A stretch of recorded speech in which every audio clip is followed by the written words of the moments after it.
Hi, everyone. Thank you for joining us this evening. My name is Andy Lynn James. I'm the Family Support and Inclusion Specialist here at the Trenton MFRC, formerly known as the Special Needs and Inclusion Coordinator. My title has recently changed.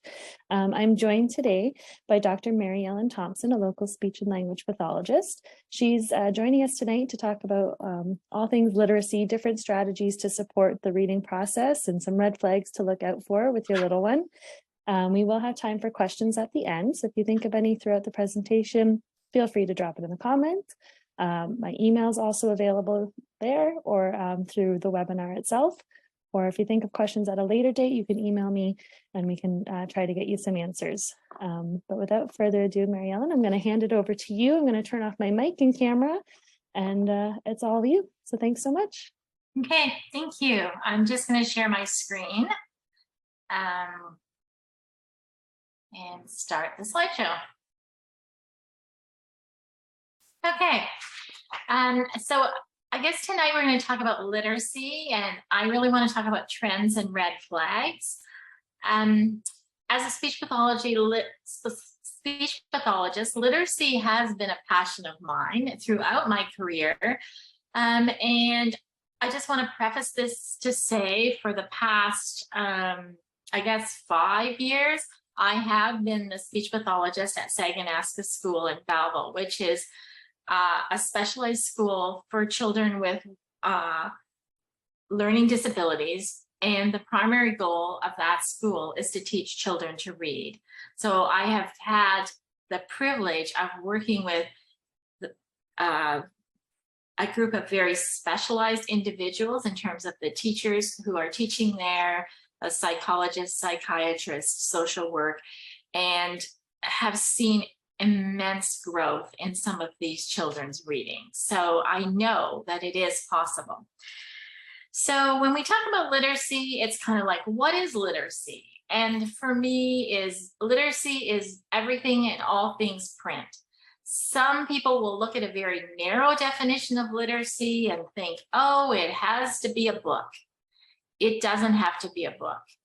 Literacy happens when you go to the mall and you read the buy one, get one sign. It happens when you're going down the street and you see a billboard. It happens when you read an election sign.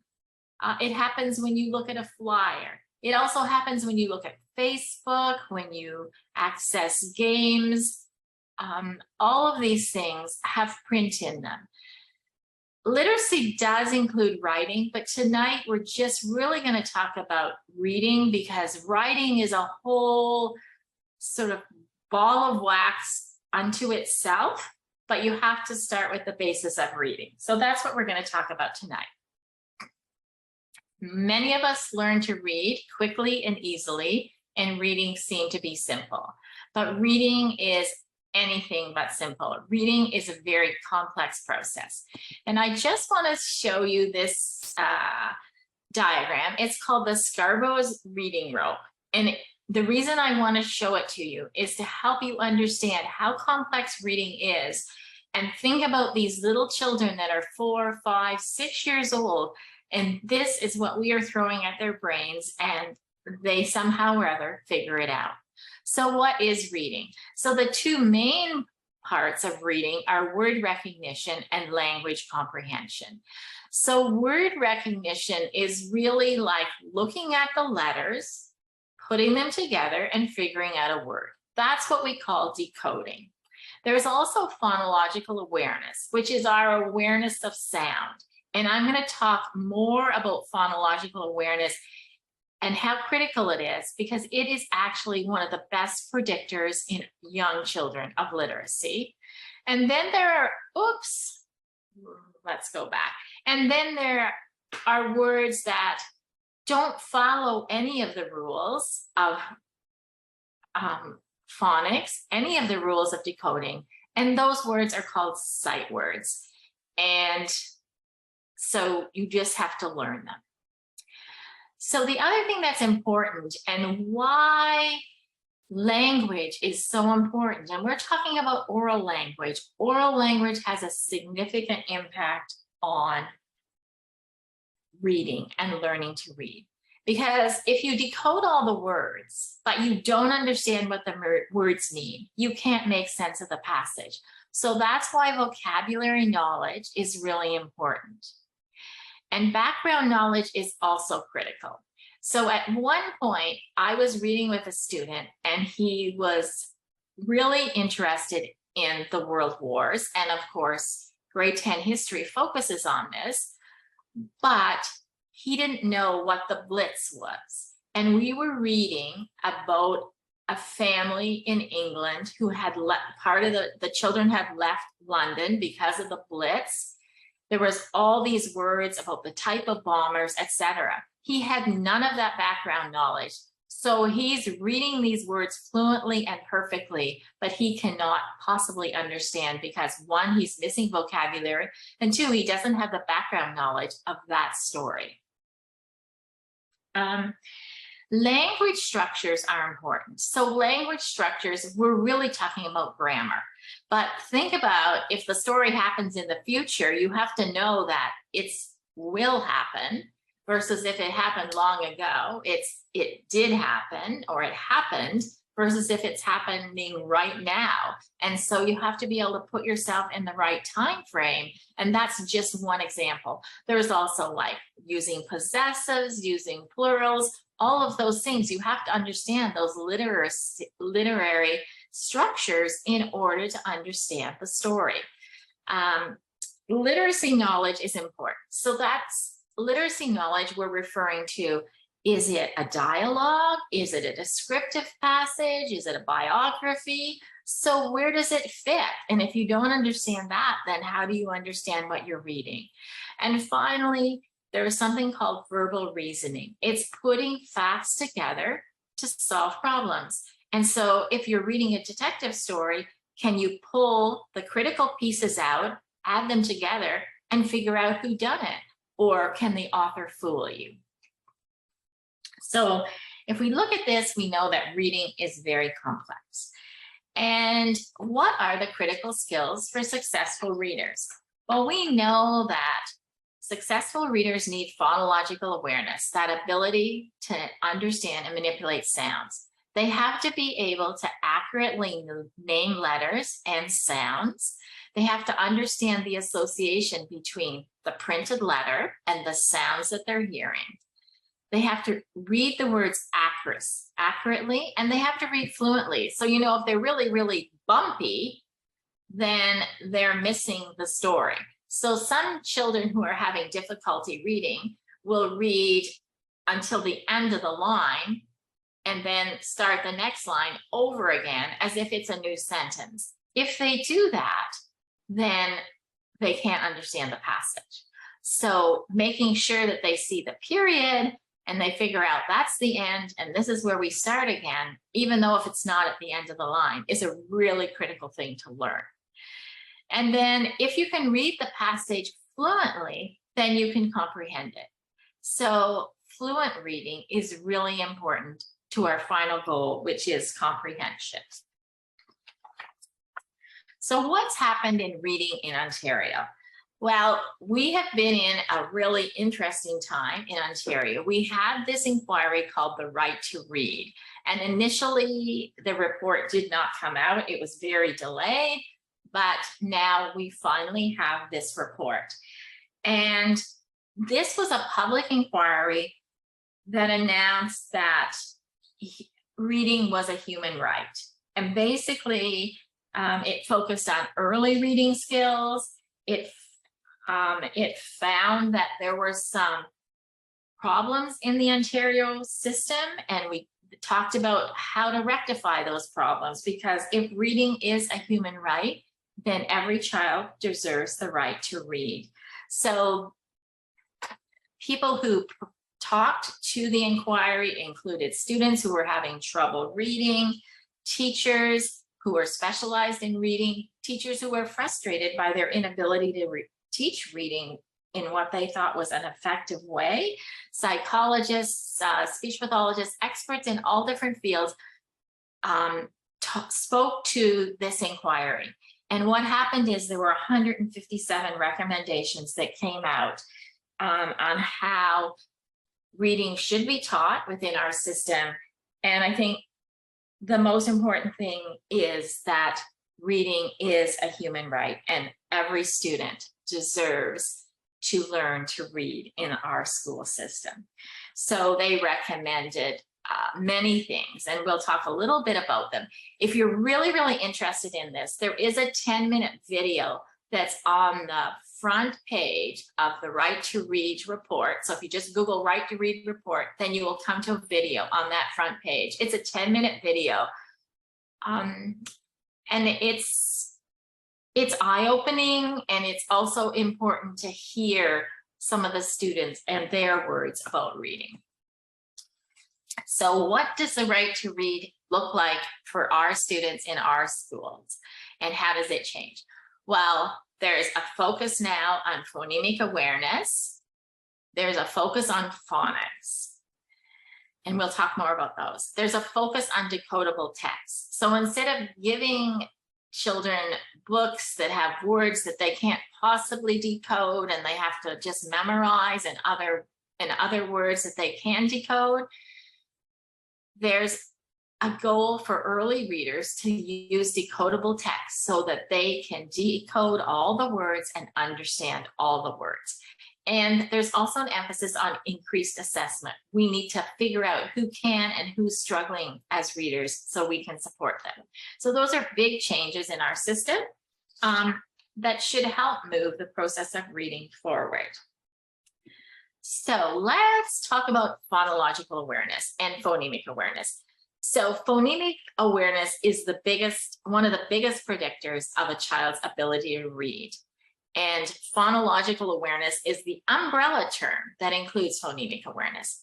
So let's talk about phonological awareness is the ability to hear and manipulate the spoken parts of words. And I know this sounds like really complex, but really what we're asking you to do, we're talking about, tell me how many words are in a sentence. The witch flew over the moon. How many words are there? The black witch flew over the moon, etc. So children are counting, they're tapping out the syllables. The black witch flew over the moon.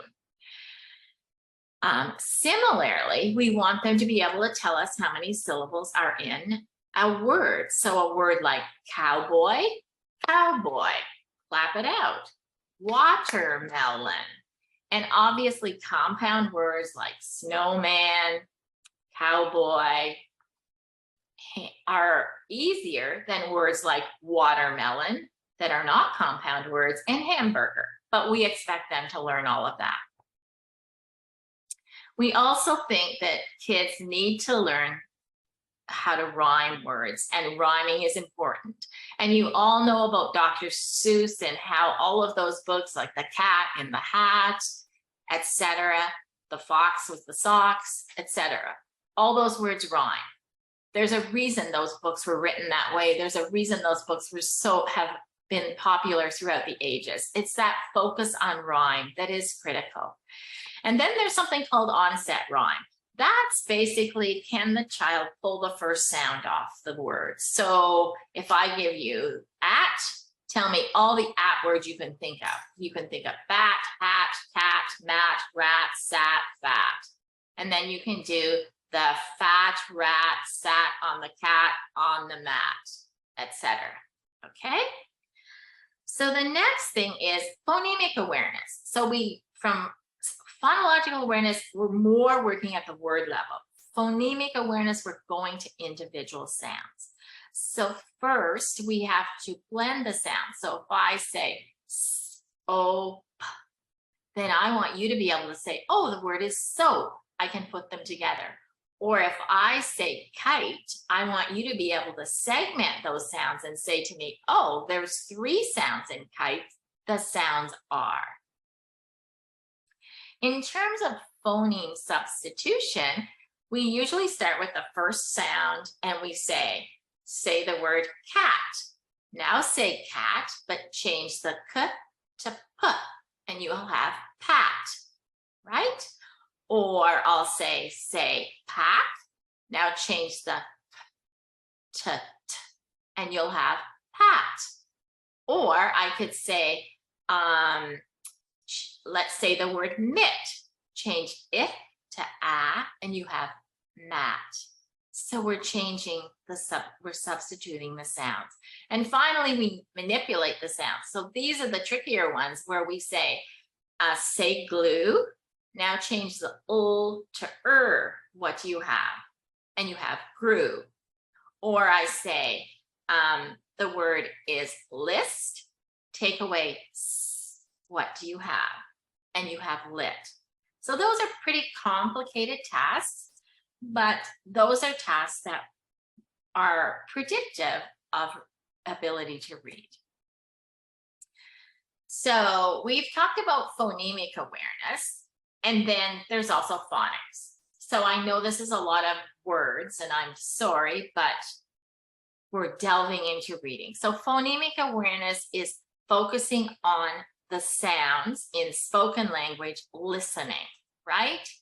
And we're getting students to manipulate the sounds in words, but we're not using print.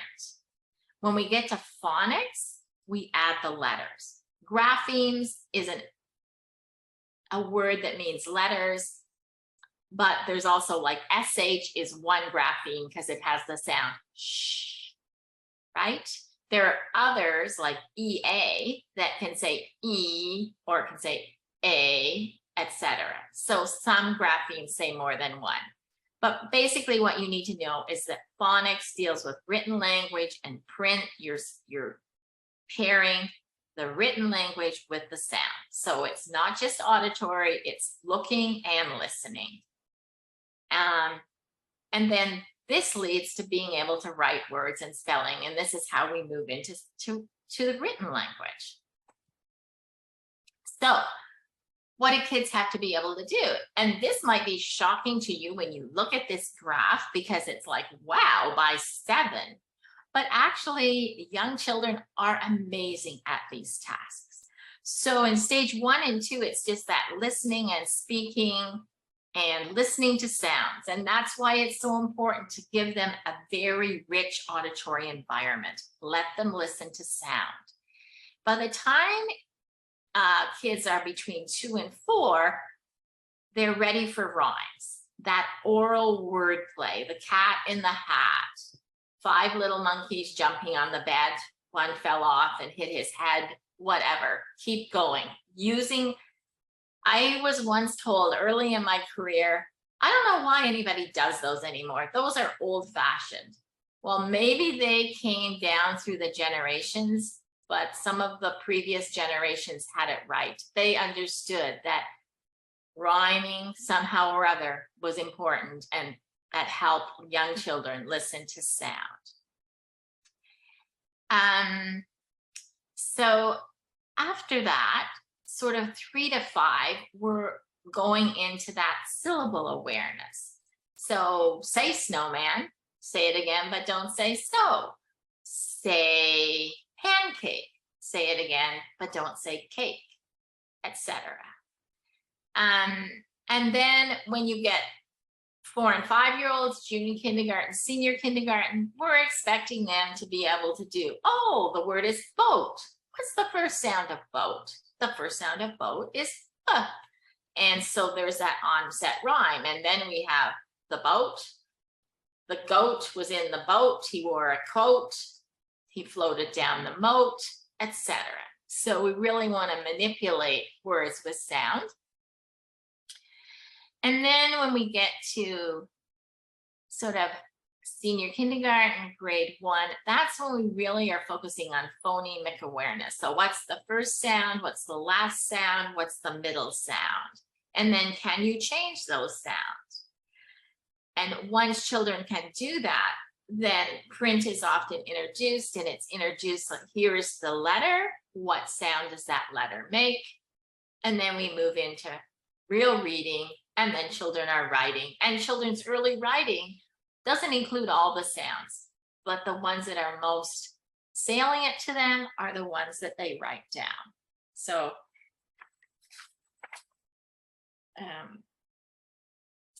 just as an example, you probably are familiar with the song Down by the Bay. it's one of my favorite songs because you just can keep changing. You know, it's down by the bay where the watermelon grow. And then my mother told me, whatever. And did you ever see and then you can have a bag of like animal pictures or just pick up their animals. Did you ever see a goat in a boat? Did you ever see a whale with a sail? Did you ever see a moose kissing a goose? Did you ever see a frog sleeping on a log? There's so many you can do. Sometimes it will be challenging for you to think of them if they get out like the elephant, but it's okay because it's okay for our kids to know that some things are hard and they're even hard for us. But it's a fun way to incorporate that using rhyme and making that awareness of sound. So I wanted to include this because I wanted to talk a little bit about what's happening in our school system in phonics. It's really happened because of the right to read inquiry. So in the past, I know when my children were young, it was just assumed that you would learn to read, and we were in a whole language world, and many of you probably learned that same way.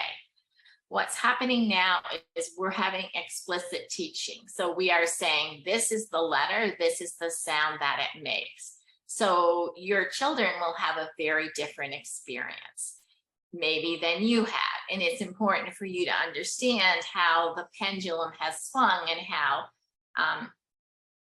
instruction in reading has become much more explicit, which was one of the major recommendations of the inquiry. In terms of vowels, what I want you to know is like, so we think vowels A, E, I, O, U. Your kids will probably learn, yes, those are the vowel names because that's the letter name of those letters. And when those vowels are long vowels, they say their name.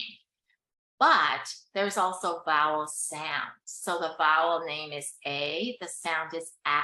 The vowel name is E, the sound is A. The vowel name is I, the sound is I. So your kids are going to learn that. There's also a huge debate among many fields, but what has been established is W. You're going to tell me that W says what? Your kids might come home and tell you W says oo. That's how it's being taught in the system right now. And so it's important for you to know, oh, that's what they're talking about. QU, you might say is qua, they'll say is ku. So I just want you to be aware of this. And like there could be a debate about it, but that's the way it is.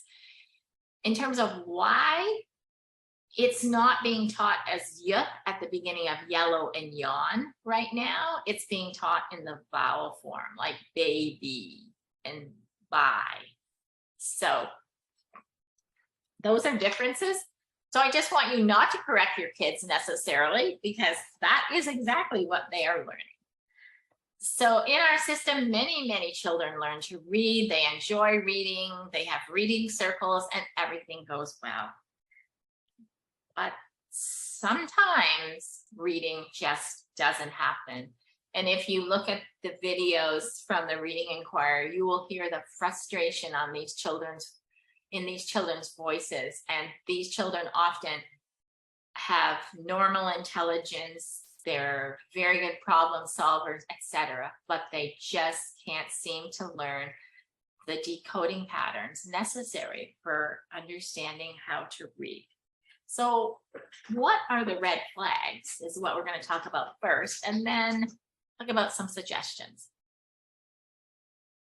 So we know that children who are delayed in talking are at risk of problems with literacy. We know that if they can't recognize or produce rhymes or participate in those little songs, that's predictive of problems in literacy.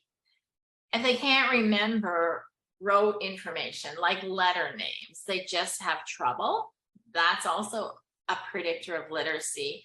And also difficulty remembering or following directions. So these are all kinds of language impairment issues. So basically, if there's issues in learning language, using language, they could be at risk for problems in literacy. It doesn't mean that everybody will have a problem in literacy, but they can. So what about kids in grades 1 to 3? So these are the kids that when you say, what's the first sound in apple, they either blank stare or give you some response that you think, where did this come from? You know, like what's the first sound in boat? Like why, right? These kids will also often confuse letters that look alike. So reversing B and D and P, that's a pretty common one. And it happens early on, but when it stays around for a long time, then it becomes a red flag, because all kids often do this early on, but by the time you're in grade 3, if you're still reversing those letters, that is a risk factor. Reversing W for N, H for N, F for T. So just not hearing the sounds, and then confusing letters that have the same sort of sounds. So T and D are actually made exactly the same way. The only difference is that your vocal cords are vibrating for D, and you can feel, if you say D, you can feel that vocal cord vibrating, and T, you shouldn't feel any movement. Same with B and F. And so they won't hear the difference in those sounds. Parents will be frustrated, like the word "the" was in the story 100 times, and he still was asking me every time, getting stuck on that word. Problem segmenting words into sounds. So how many words does cat have? How many words does snow have? Or how many sounds does snow have? Snow has S-N-O. You know that it has O-W at the end, but that's one sound. Can they tell you that? They can't blend sounds together to make words. So if you say b-o-t, boat, they can't do that. They just b-o-t, b-o-t, and they never get it to the word. Not getting the sequence of sounds in order. So words like blast or list, litz, and confusing all of those. Omission of endings of words, like not putting ing on, ed, s, etc. And just like spelling is a nightmare for these children. Like they could study all night and the next morning they have no recollection of the word patterns. So now, what about kids in grades 4 to 8? Well, these are the kids that words like elephant, watermelon, these words with 3, 4, 5 syllables, they just end up omitting syllables. So just part of the word goes missing, often in the middle. They don't really understand prefixes like unimaginable, unbelievable, whatever. They don't hear the endings of words like able and shun, and they don't know what the root of the word is. Oh, look, imaginable. What do you think that word means? I don't know. What word do you see in it? I don't know. So just not seeing that. Once again, those common sight words like the, and, on, in, confusing in, and no, and etc. And then they end up falling behind in other areas because they can't read the material. As you learn to read, then you read to acquire information. Well, they can't read, so they can't acquire information, so they just fall behind, not only in reading but in other areas of the curriculum. They often have weak vocabulary. They don't understand the rules of grammar. Their writing is, they will avoid writing tasks, and they're really slow readers. These kids are amazing at survival. These are often the kids that I've worked with significant reading difficulties, but they have learned strategies to avoid the reading situation. They will need to go to the washroom, they will volunteer to assist with playground cleanup. They will sit quietly at the back of the room with their head down and not cause any disturbance, because they don't want to be recognized, because they really can't read. And many of them, you know, it does affect their mental health status, because they're frustrated and embarrassed, and they're missing out on part of the curriculum, and they know that. So in high school, what happens? I mean, it's really difficult when kids go to high school and they're reading at a grade 2 or grade 3 level. And that has happened.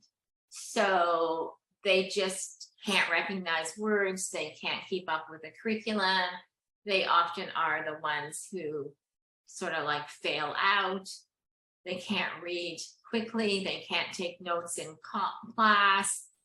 French is a nightmare for them. They have to have 1 credit. They just can't do it because they can't learn another language, because they're struggling to learn English. And then if they have to, in Ontario, you need a grade 9 French credit, they can't get that credit. Or if their first language is French and they need the English credit, it's just really, really difficult for these students. And they often just give up.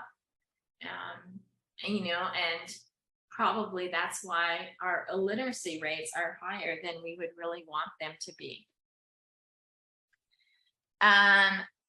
So we've talked mainly about kids who can't decode the word. So they see the word and they can't read it. There are other children who can read the words, but they don't understand what they've read. So this includes both of them a little bit. This first example is a child who couldn't really read. And this actually recently happened with me, with a student who was trying to read the G1 driving test online. And he's reading permitted for prohibited. You can imagine what that does to your score on the driving test when you read permitted as prohibited and don't even recognize that these words are actually opposite. If they haven't memorized a word, they can't read it. Sometimes these students will fool you, because if there's pictures in the text, they're able to figure it out. These are the kids who know the word on one page, and the next page they have no idea about the word, or they just lose their place in the text. But the ones that I feel this line down here is the most important. These are the kids who fool us all. They read words beautifully. They can stand up and read totally fluently to you. It sounds perfect. Don't ask them a who, what, where, when, why question. They have absolutely no comprehension. So those kids are really at risk, because they can easily fly under the system, because they can read fluently, but they have no understanding. Those children have weak vocabulary. They don't understand which words are related. They can't find synonyms or antonyms. They couldn't build you a semantic tree, like a meaning tree, like, oh, spiders, tell me all the words related to spiders. They could not do that kind of a task. So those are another group of children. So I'm just kind of summarizing here. So in summary, what do you need to look for? Kids who can't remember letters and sounds, kids who have a language delay or are late talkers, kids who don't follow directions well. Go upstairs and get me your shoes and your blue sweater. Doesn't happen. Kids who are forgetful. We're meeting at 5 p.m. at Tim Hortons in the mall. You never told me that. I didn't hear anything about 5 p.m. The kids who don't know the day of the week, can't sequence the days of the week, don't know the months of the year, the kids who can't really tell you what time it is, children who will say to you, oh, I know what that's called. I saw that. The doctor uses it. I think it's to listen to your heart. He puts it under his arm so it gets warm, so it's not freezing me, but I don't know what it's called. Those kids, they can't find the word. They'll tell you everything about an object, but they don't know the word. Kids who have difficulty with spelling, kids who don't remember their left or right, or top or bottom, like they just can't follow those directions. And a family history of reading disabilities is predictive of reading disabilities in kids. And often kids who have reading disabilities have amazing strengths in other areas, like they're often very creative, imaginative, so they have those other skills. So you've all heard the word dyslexia, and this term has gone in and out of use, in and out of favor, etc. But basically, it is how people often refer to reading disabilities. This slide just talks about all the different problems that people have, and it's really a summary of everything I've talked about. So I'm not going to spend a lot of time on this. I do want you to look at these myths. People with dyslexia are not smart is a huge myth. Some of them are the most gifted people you will ever meet. They cannot, another myth is that they cannot learn to read and write. They can become terrific readers and writers with the right interventions. And that's why we need this explicit instruction. There's often been said that people with dyslexia see things backwards. That's not true. Dyslexia is not a vision problem. It is a language problem. It has to do with how the brain makes sense of language. And, you know, there have been cases where people with dyslexia have been called lazy. But that's really not true because they often are the hardest workers in the classroom.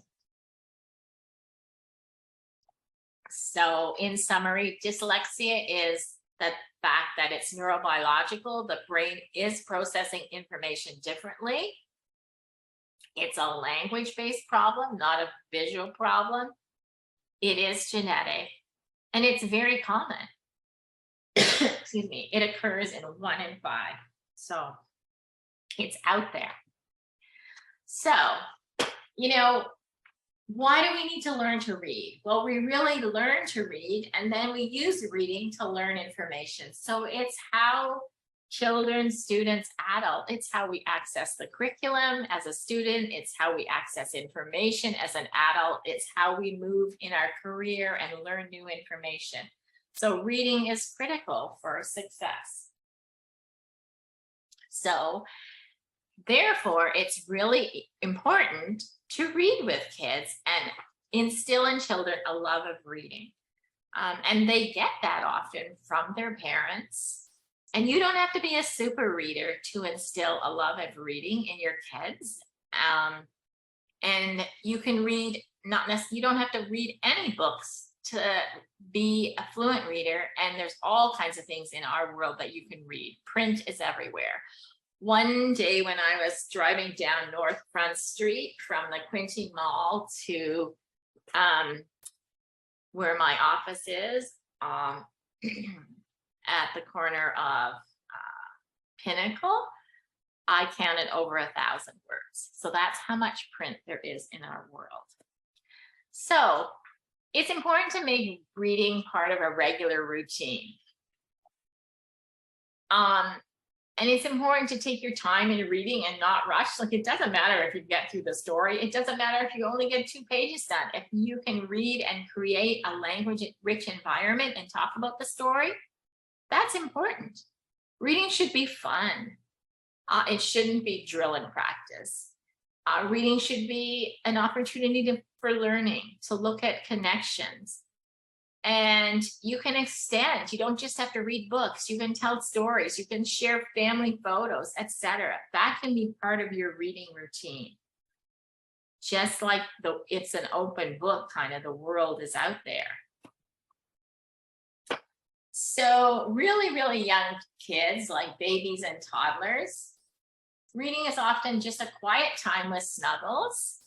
And it's important to let the child choose, and they may choose the same book over and over and over and over again, and you are bored out of your mind. That is okay, because they just want to hear that repeated reading and they're learning vocabulary. You want them to interact with the story, to ask questions, help them find pictures. Which guy's wearing green shoes? Read books they're interested in. If they're interested in farm animals, read farm animal books. If they're interested in construction, read Goodnight Construction Site, whatever. Read even if they are active. So don't be afraid to not read because you have a really active toddler. What kind of books do babies and toddlers like? Well, they love bright colored pictures of simple objects. And they like simple text and rhyme, like you can have 1 or 2 words on a page. They enjoy books that talk about colors and shapes and counting and letters and sounds. They like books that you interact with, books that you can lift the flap. Oh, what's under there? Oh, how does that feel? Pop-up books. Oh, who's coming up now? And they like board books because they can turn the pages easily, and cloth books because they can feel it. And so all of those things are kinds of books that you can use with babies and toddlers. So how about preschoolers? Well, they enjoy books with bright illustrations, and they like simple stories with basic plots, things that we as adults might find boring, but they find incredibly interesting and sometimes hilarious. They love books that answer the question why, because they're always asking why. So use a book. They like books with rhyming, like Mother Goose books, Dr. Seuss books, classic stories that that you can pass on, activity books, books that you like have to find things in that you can observe and play with. And also sometimes the best bedtime stories are kind of calming stories, and they will enjoy that. Okay, now primary kids. So this is kids grade 1, kindergarten and grade 1 is what I'm thinking. They like, when you read with those kids, it's important to talk about the story, to find things that they're interested in, and be prepared to read it over and over again. And I think that's a message that's been repeated several times, and that's the way it is. Sometimes they can act out the stories with their puppets, with their stuffies, with their dolls. They'll enjoy books that are sound games and rhymes, and they like to talk about letters and sounds. And you can encourage more language by digging deeper into the story. Well, what if, and what do you think would happen if? And sometimes when you're reading with these students, it's nice to eliminate distractions, like not have the TV or the video or YouTube playing in the background. Just have a quiet time for books. So what are books that kindergartners like? Things that explore their interests, expand their horizons, introduce new ideas, offer different kinds of writing, like dialogue, rhyme, etc. Stories that talk about how people will behave towards each other, like how you create community. Stories with photographs about the world. And they're starting to like longer stories, and some of them will like chapter books, and you'll be able to read a chapter one night and go back and read a different chapter the next night. Sometimes you'll need to review. Oh, where were we? What had happened? Oh, let's see what happens next. Books for first graders, they love imaginary things.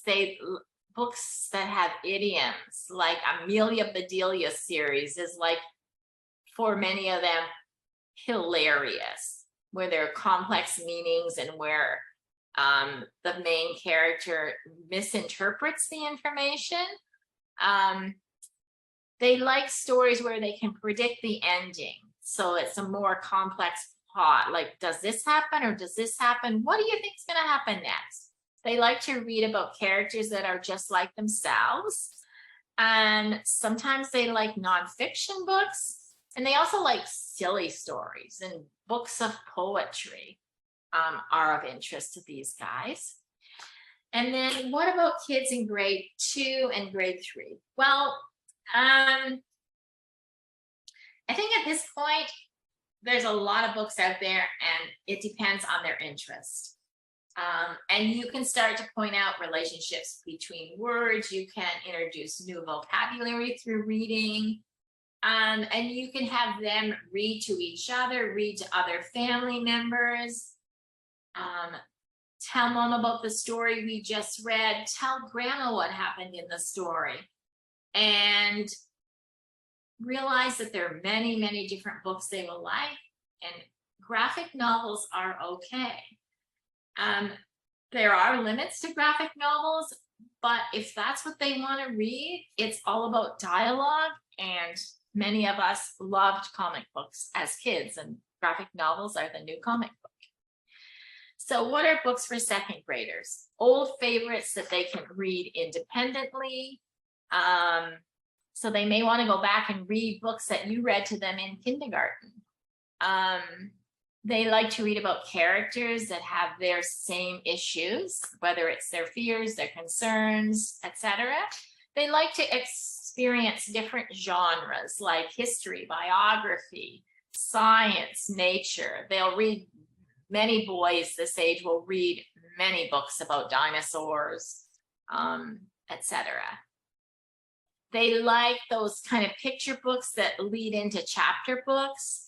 And they like chapter books that are rich in details. So not a lot of complex plots yet, but they like the details of chapter books. Third graders are prepared to tackle tough topics and topics that can lead to healthy discussions about how you would socially maneuver through the world. They like characters that they can relate to and that they can learn how those characters solve problems. They like stories that when you read them, like you can each take a part, I'm going to be this one, that one, etc. So stories with dialogue. They like those complex visual dictionary books, like picture books where it's like the inside of an aircraft, and you can explore all these different vocabularies and etc. So even though it's not reading a story, it's like gaining information from books. So those are critical. Sometimes we think that we don't need to read with older children, but many older children benefit from like reading together. Like, I'm sure some of you have read the Harry Potter series with your children, which may mean that you're reading all of it, which may mean you're taking turns. You can explore themes and ideas in these books. If it's a book that's been made into a movie, you can read the book, then you can look at the movie. How is it the same? How is it different? You want to celebrate success in reading, and you want to make sure you're being expressive. And finally, document your reading journey, because that will show you how successful you are. And children like to know that, wow, I'm being really successful. So the question is, what kind of books do you read with these children? And I'm like, it's an open page. Let them choose. There's so many resources online. There's library books. There's visit a bookstore. You can do all of those things and children will benefit. And what about those kids that really are just learning to read, but they're older and they need to access the curriculum? Well, technology is there to support them. And it's important to help them use technology, because if you can't read the information, but yet you're interested and you can learn all these ideas, it's not fair that it's closed to you. So,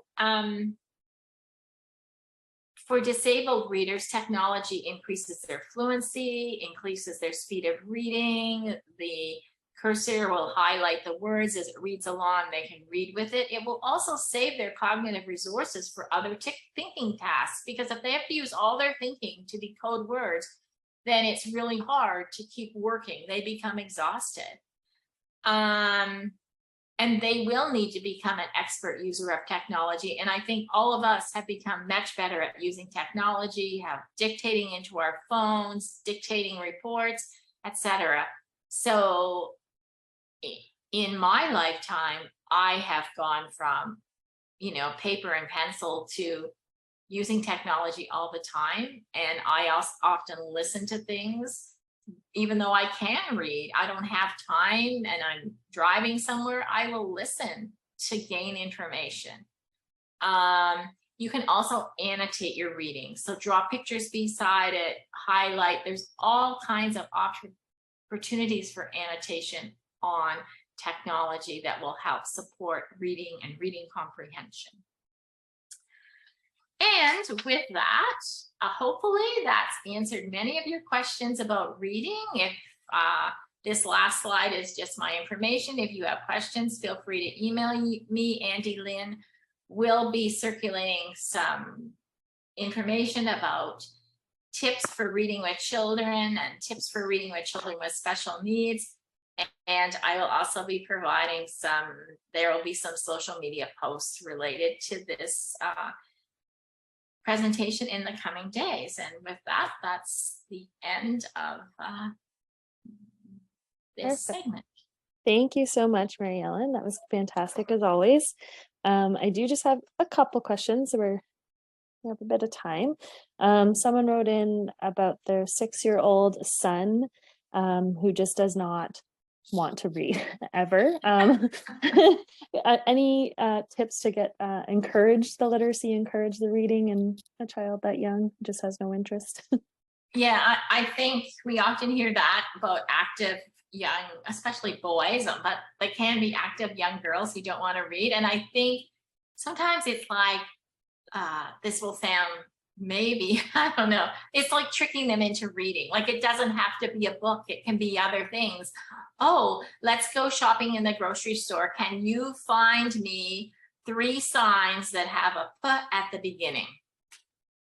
Or, oh, look, we're going to the toy store and let's find something that starts with T or whatever. So that's going to force them to look along the words and look for words, right? And it's a whole different approach, but it can work. Okay, perfect. And then, as you know, this is a question we've kind of gone over before in different things, but we have a lot of Francophone families or second language families. My son in particular goes to a French school, and I find that when we come home and we're trying to read English, all the sounds are all messed up and, and all different. Is there anything you can recommend for those who are kind of learning both at the same time? Yeah, like there's so many advantages to learning 2 languages or multiple languages in terms of cognitive processing, etc., that we never want to stop that. Sometimes you just have to, I think, explicitly explain, like, okay, this sound in this letter in this language says this, etc., right? Okay. I remember being at a conference in the US in my early career, and this speech pathologist coming to me in a bathroom and saying, what's wrong with all the Francophones who come down here who can't say that sound? And I was just like looking at her like, have you looked at the language? Like, what are you talking about? So, like, to be able to say, like, okay, this is a sound in English, this is a different sound in French. That's important. Like, I think we tend to want to hide those things. Don't hide them. And if they're learning, like, and it might be like, oh, if they're learning to read in French, okay, you read the French book to me, I'll read the English book to you, so that you can get exposure to both languages, but don't expect them to decode in English and then immediately decode in French. Like, some children will be able to do that, but that's a big ask, right? For sure. Okay. Audiobooks, do they count? Do they help? Yes, they count. Yes. Big time. Okay. And learning to use audiobooks is critical, especially for kids with reading disabilities. So yes, and like they're listening, and a lot of audiobooks, it depends what platform you use, but they will like highlight the words as they go along. And there's even like some things I've seen for young children where they'll be reading books online and the words highlight. And that's important. It's teaching them left to right. It's teaching them words and segmentation. Like and then as long as, and it's, as long as that audio book doesn't become like the babysitter. It's like, oh, what did you read today? Like that Right. next question down the road, right? Okay. And then just finally, so say we've noticed some red flags in a child. What are the first steps a parent should take once they've noticed those? I think that you need to coordinate with the school and like ask like if they were school age, because often they'll be school age unless it's like really early, and then you're looking at a child with language impairment, right? Which would be a speech pathologist. But if it's the school, I mean, you should go to the school because they're doing lots of screening tests these days. Like, how did they do in the screener? I'm worried about this. What are you seeing in school? And that's the place to start. Okay. I'm just going to do a quick check, make sure I didn't miss anything, but I think we're all good. Over here. Yeah, that's all I have at the moment. Again, if anyone thinks of any questions at a later time, feel free to drop me an email and I will get those answers for you as best as I can. But once again, thank you so much, Mary Ellen. This is the fourth and final one with you, and it's been fantastic. Yeah, I mean, thank you. I appreciate it so much. And hopefully we'll see you again in some capacity. Okay, perfect. Thanks so much. Bye now. Have a good nice day. evening, everyone.